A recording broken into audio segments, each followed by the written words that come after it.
Welcome to the show, sports fans. This is the Treasure Valley Prepcast on IdahoSports.com. That's right. Welcome in. It is another edition of the Treasure Valley Prepcast on IdahoSports.com. Thanksgiving week edition. Brandon Baney joined by our Treasure Valley resident and expert, Logan Green. LG, what's up? Hey, Brandon. My voice, I think, is excited for a break.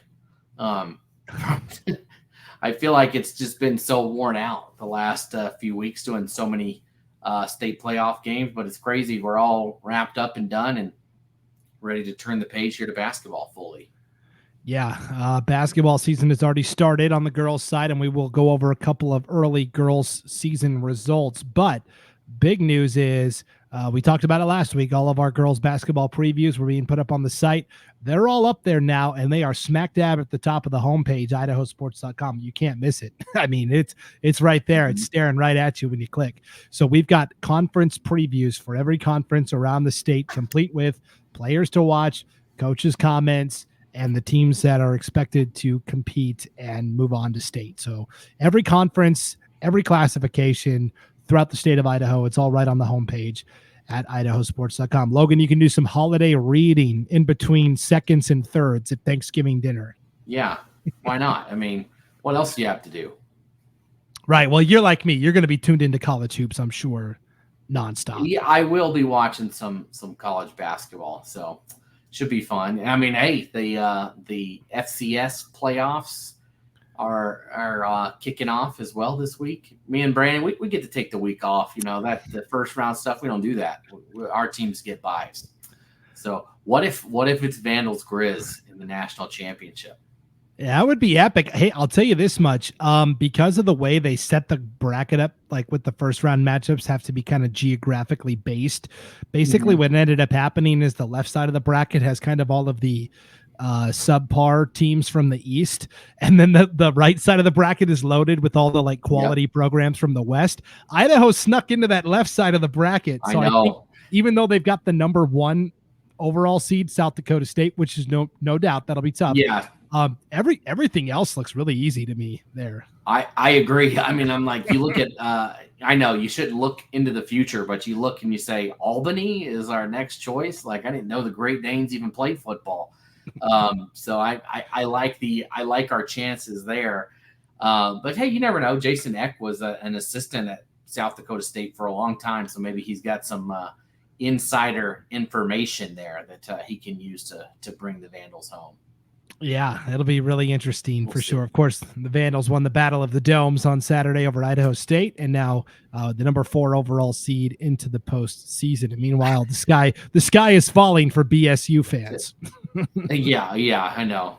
I don't even know what their life's like. I'm sorry, I'm not a Boise State fan. So, okay, did you see that Coach Hawkins at ISU was like, well, you know, Holt Arena is far superior than the Kibbe Dome?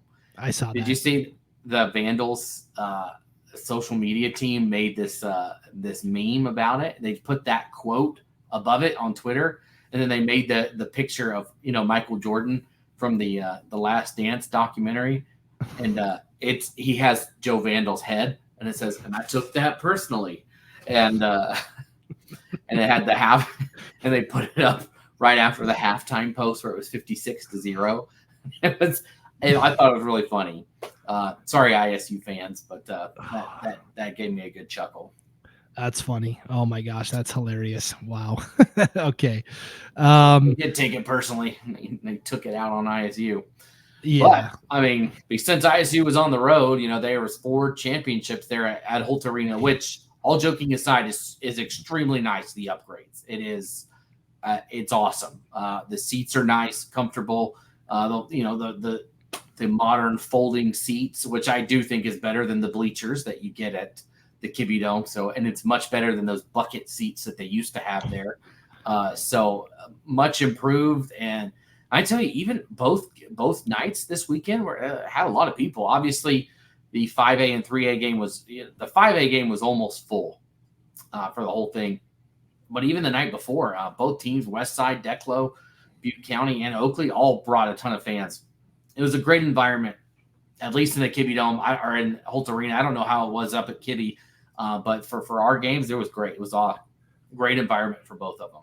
Yeah, so Logan was at all the games at Holt Arena this past week, and I was at the championship game in the Kibbe Dome. Now, smallest level, Kendrick and Camas County. So Yeah.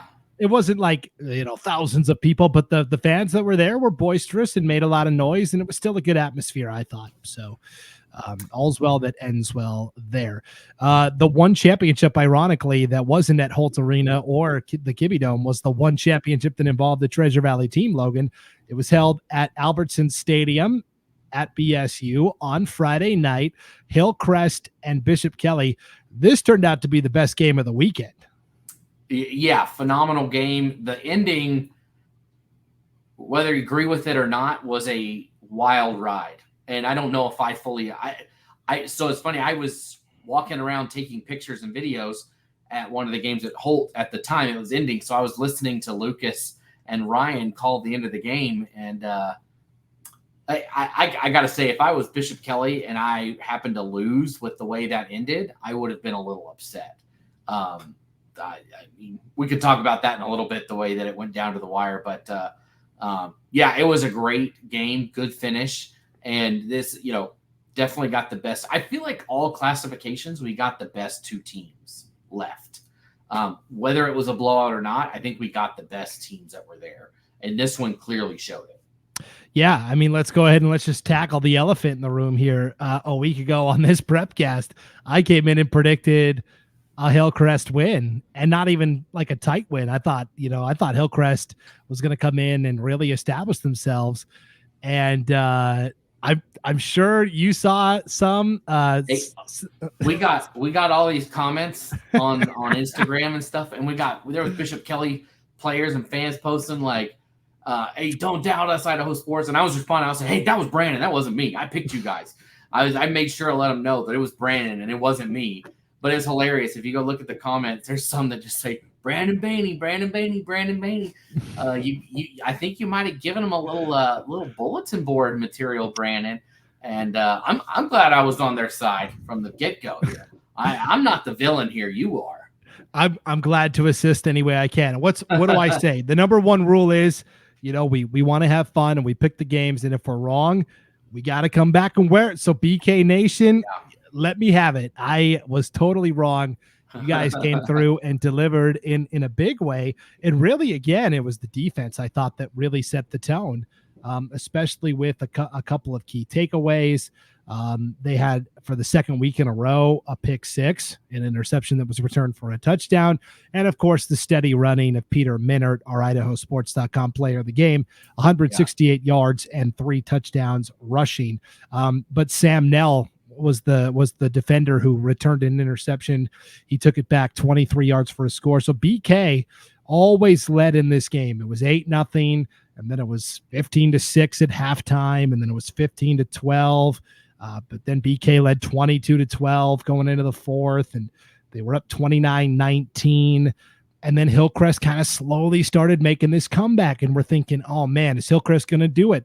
They had their starting quarterback, Peyton King. He played in the first half, didn't really play in the second half. I think he was still pretty banged up with the injury. The backup QB comes in, Tyson Sweetwood. He's moving them up and down the field. BK's trying to churn out yardage and run out the clock, but they're leaving that door cracked open for Hillcrest, and it all comes down to the final possession. The Hillcrest Knights drive deep into Bishop Kelly territory, Logan. And then what happens? Yeah, so the way I heard it, there was a defensive stop by Bishop Kelly. The clock hit 0. The team comes out and celebrates. They get a flag. They get 2 flags, so 30 yards. They get a taunting penalty on the defense for the actual stop, and then they get unsportsmanlike conduct for the team piling onto the field. And Brandon, in the heat of this is very, and it's funny, it involves Hillcrest too. You look back at the 4A state basketball championship last year, Isaac Davis got a technical foul with 3 seconds left in that game for slamming it home with 3 seconds. Give the man a break. He just won a state championship. He just slammed it home. The building was packed. That is, come on. Like, that is just so, I know we shouldn't be over here bashing what's going on, but that was a tic-tac technical foul on him. That was his second of the game. He's out. That's how you end the game. The game was over. Stop it. This game was done. like, and they add on a second because I guess they call that taunting penalty, right? So I guess the taunt, I say air quotes, happened before the clock hit 0, and so I don't know. That's my opinion on it, Brandon. So, anyways, they go down, they move it to the 10-yard line. Bishop Kelly is now all of a sudden has to come out for one more play after they just thought they won a state championship. Hillcrest decides to kick it, and the attempt goes wide right. And that's a whole other thing. I don't know why you've got Isaac Davis out there. Why don't you just lob it in the air and see if he can jump over everybody on earth and catch it? But I don't know. I thought the game was over on the defensive play. So in my opinion, it's good that it worked out the way it did, because I would be very upset if I was a Bishop Kelly player or fan or whatever if somehow they lost that game. Again, no dog in this fight at all, but just from my perspective, that game was done. I mean, Sugar Salem was cheering. They had a huddle on the field cheering before the clocks hit 0. It was 20 seconds left, and they were out there cheering, and Teton was shaking their hands. It's like it seemed like it was done, so I'm not sure why they would go and obviously, I mean, I guess technically, yeah, you're out there a little early, but look, just take a step back and look at the situation.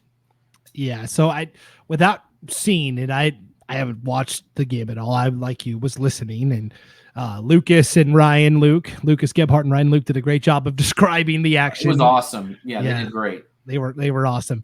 So yeah, you can't end a game on a defensive penalty. So there's always a one untimed down, basically.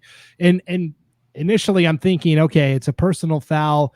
Maybe somebody said something really egregious and really offensive and within earshot of an official, and they had just had enough. And maybe it had been going on the whole game. And I'm like, okay, maybe you throw the flag there. But then to throw the flag for the sideline warning for the team coming out to celebrate, that's when I was like, okay, these two things don't jive for me. It just didn't make sense. It's like, just tell them to get back. Like, it's not, and I get Lucas, I guess they had already had a warning earlier in the game, and so I can see that. But look at the situation. This wasn't like 2nd down and 15 with 8 minutes left in the second quarter. Like, this was what, for many of them, seemed like they look at the clock, they see all zeros, they don't see the ball in play. In their mind, the game is over. So, that's one where, okay, we're gonna add a second back on for one final play. Everybody go back, right?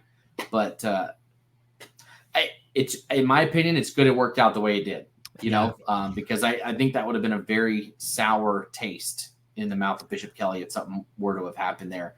But Brandon, you talk about the pick 6, and we talked about the defense last week, and you said, you forced all these turnovers last week against Pocatello, and in my mind, I thought, yeah, just if they can force turnovers, you can win a championship. You force enough turnovers, you're going to win one. You get a defensive score in any game, that's you just got yourself a nice step up. You gave your offense you spotted them 7 points, right? And if I'm looking at it correctly, looking through the scores and all that, this is a game that both teams scored 4 touchdowns. Just came down to somebody went for 2, got it. Somebody went for 2, didn't, and or a couple times, and here we are. So kind of an interesting way to you step back on it and say, in the field of play, and you see this all the time in 8-man, right, where a game will be a 6-point game and it's all due to 2-point conversions, and touchdowns are all even. So this game was extremely close when you break it down like that it was the same amount of touchdowns. And also, I mean, the rushing yards, right? Minert had almost 140 yards on the ground.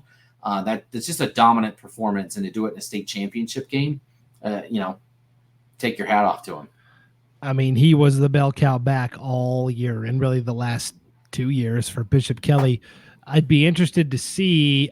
To me, he's the 4A player of the year. I'm not sure how you could give it to anybody else besides Peter Minert, but I don't think you can. If you do, yikes! I don't know who else could get it. I mean, he is just dominated, and to do it in the state championship, that's where I can you do it. It's one thing to do it, all during the year against not great competition, but then to go and do it in the state tournament like you did At Boise State to win a state championship, you deserve every accolade that you could get there.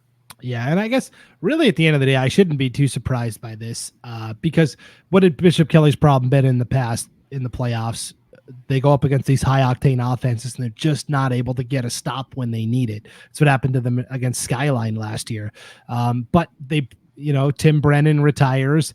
Chris Kulig jumps over from Rocky Mountain to coach this Bishop Kelly team. And what has he made his living on? It's defense. He is one of the best, if not the best, defensive coaches we have in Idaho right now. And so you knew he was going to get that problem fixed. And so I guess looking back on it, again, I was right, or I was wrong. They were right. I'm stupid. They're smart. And I'll gladly. Do you just have that recorded? Right.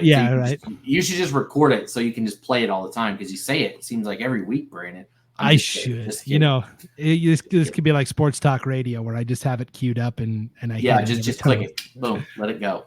I was wrong on something for sure. So yes, congratulations to Bishop Kelly. It is their 8th championship in school history as well. So really nicely earned. Who ended up winning the Pick Six competition, Logan?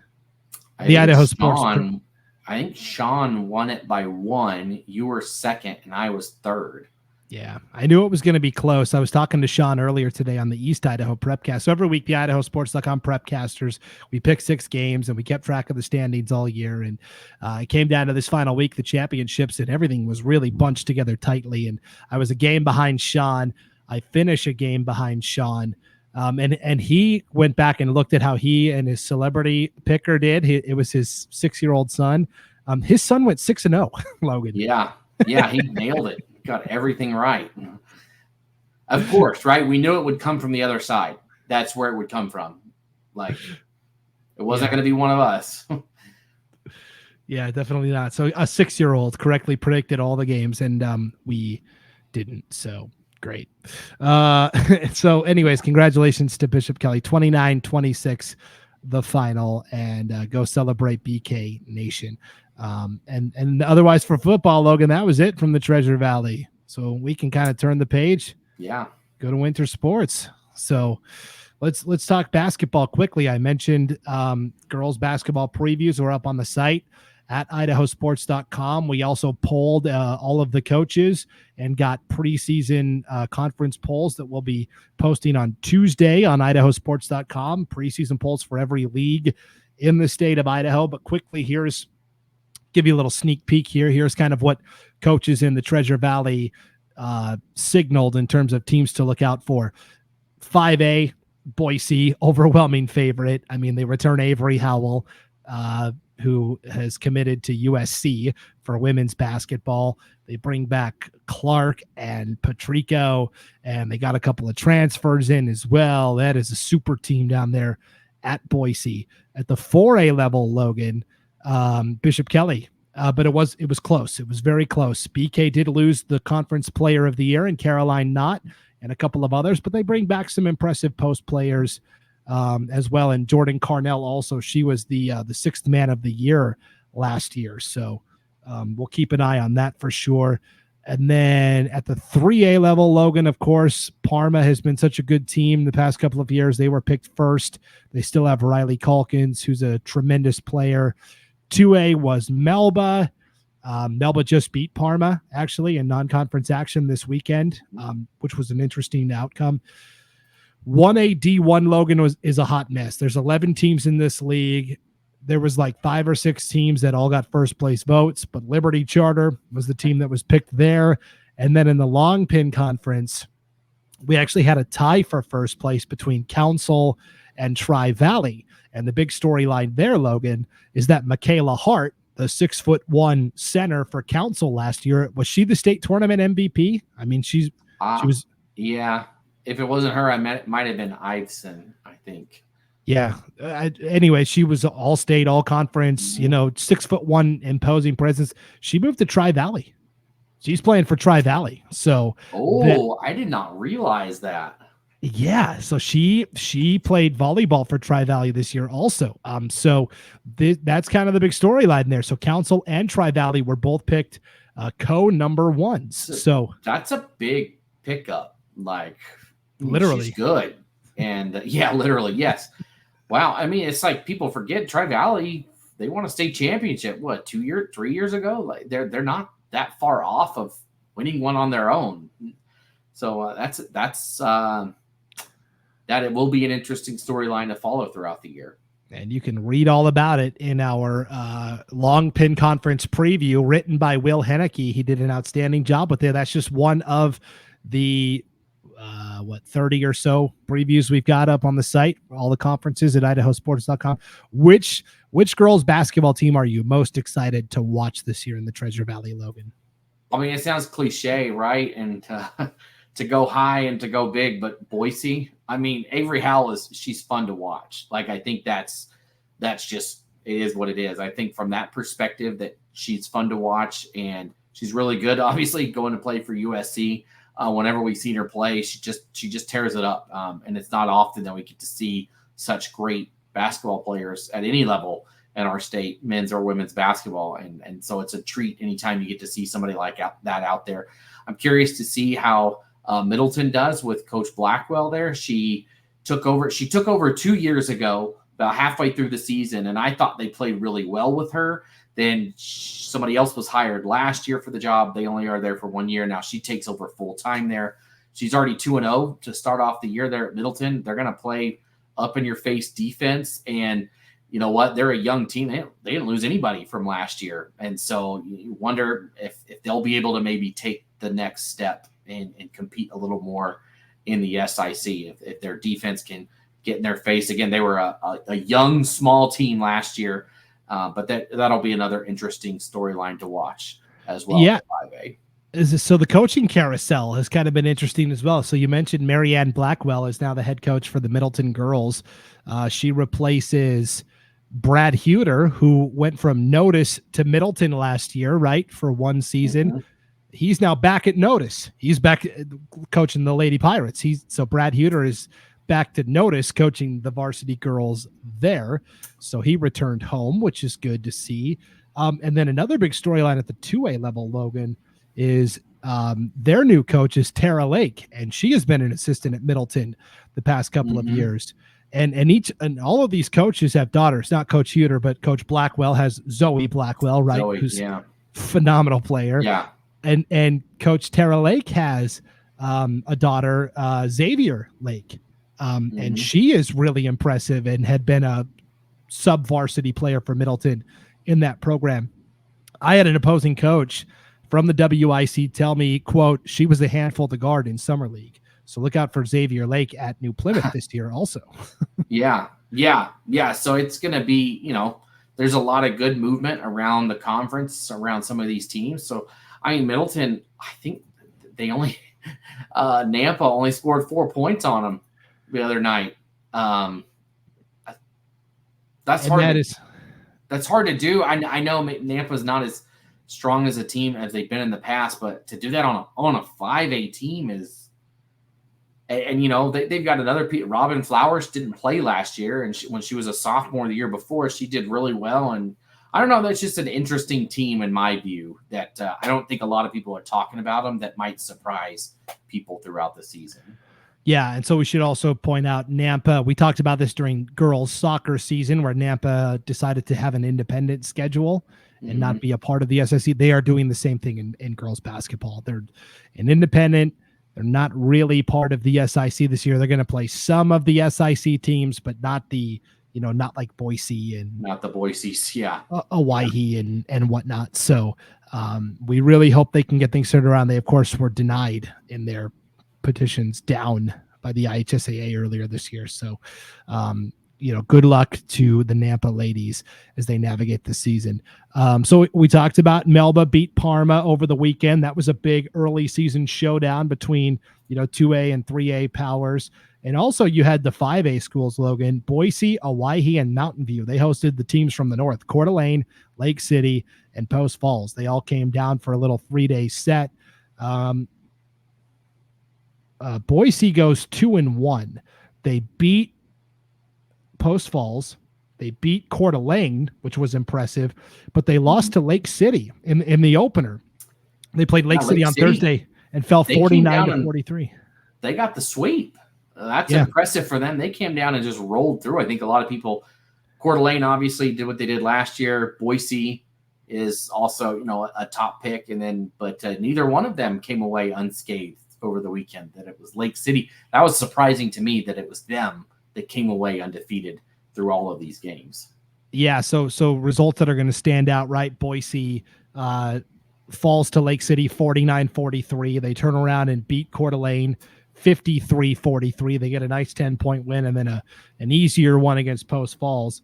Owyhee hosts Coeur d'Alene, and they fall by 14 to the Vikings, 60-46, which nothing wrong there. Coeur d'Alene's really good, really talented. And they actually challenged Lake City and only lose by 3, 48-45. Now, that was the third game in 3 days for Lake City, but it was the third game in 3 days for Owyhee also.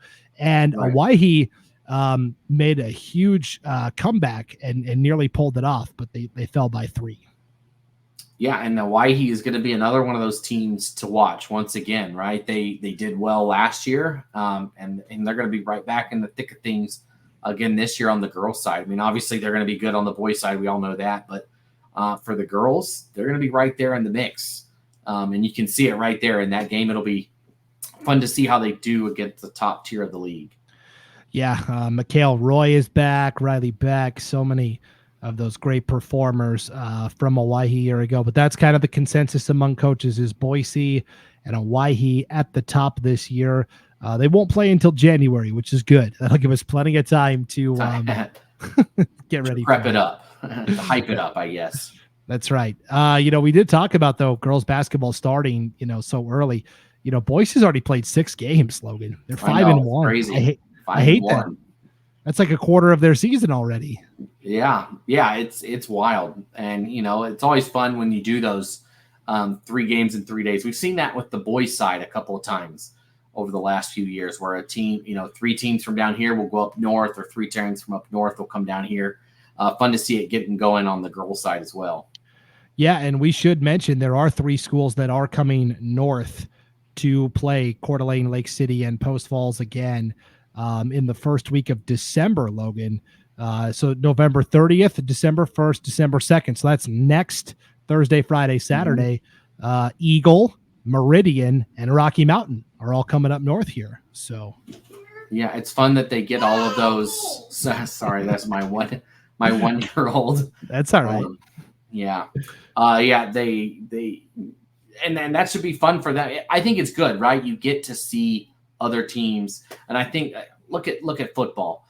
I think it helped Coeur d'Alene, right? They got to see teams they played Rigby, they played Rocky Mountain during the regular season. They had seen some things outside of the league, and I like that they're doing it. I know it's difficult, and I'm sure there's a lot of coordinating among the 3 Boise schools together, right? That are all going up there. There's got to be some sort of interaction between the coaches, athletic directors, and so there's a lot more that goes into it than just a game on the schedule. I would imagine I would hope there's some cost sharing opportunities there that they can all piggyback off of each other on. Yeah, definitely. Maybe book one hotel, all 3 teams in one hotel or something. I'm sure there's enough space, and they maybe get a deal or something. I don't know, but yeah, I'm sure that's a fun trip for those kids to go for a weekend, almost like a state tournament type experience. Yes, for sure. So, be on the lookout for more early season girls basketball. There are teams playing all the way up until like Wednesday this week, I think, Logan. There's a couple of games, and then Thursday, Friday are kind of off limits, and then Saturday, I think like Ridgeview and Bishop Kelly kind of get right back into it. So, yeah, I even think so. My nephew, he plays basketball for Ridgeline right across the border, and we had wanted to go to. I say me and my brother-in-law wanted to go to Las Vegas for Thanksgiving, because he's a big BYU fan. I'm a big NC State fan, and they're both playing each other. Well, they're both playing in the tournament on Thanksgiving Day, and then the next day they could play each other.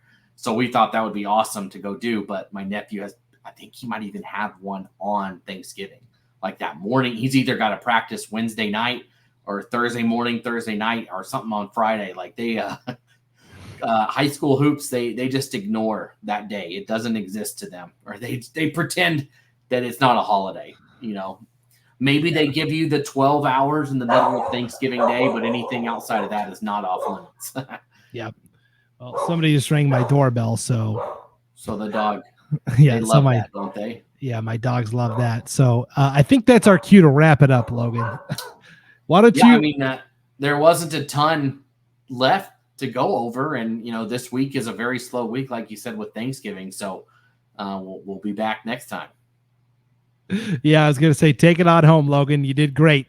Thanks for tuning into the Treasure Valley Prepcast, everybody. Enjoy your Thanksgiving as well. If you're traveling, arrive safely. We want you back here next week as we break it all down again. Yes, dogs included, fans and dogs alike can tune into the Treasure Valley Prepcast. For Logan Green, I'm Brandon Baney, and we will see you next time on IdahoSports.com.